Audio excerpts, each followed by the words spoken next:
Welcome to the Tech Egg. Don't get scrambled. Enjoy the video. In this video, I will explain how to make butter from milk. To begin, you'll need fresh, whole milk. Allow the milk to sit undisturbed in a cool place for at least 12 hours, or even up to 24 hours. This allows the cream, which is lighter, to naturally rise to the surface. Once a thick layer of cream has formed, carefully skim it off using a ladle or a large spoon. This separated cream is the essential ingredient for our delicious homemade butter. Now that you have your rich cream, it's time for the exciting part, churning.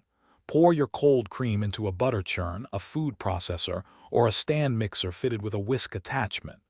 Begin churning at a medium speed. Initially, the cream will thicken into whipped cream, then become grainy. Continue churning for about 10 to 15 minutes until the butter solids separate from the liquid, which is buttermilk. You'll see distinct yellow clumps forming. After churning, you'll have butter solids in buttermilk. Carefully drain the buttermilk from the butter into a separate container. It's great for baking.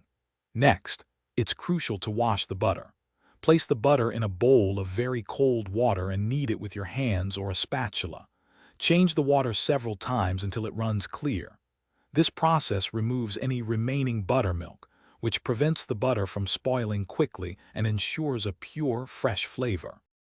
Finally, let's prepare your homemade butter for enjoyment and storage. If you prefer salted butter, add about 1/2 teaspoon of salt for every 1/2 cup of butter. Mix the salt thoroughly until it's evenly distributed.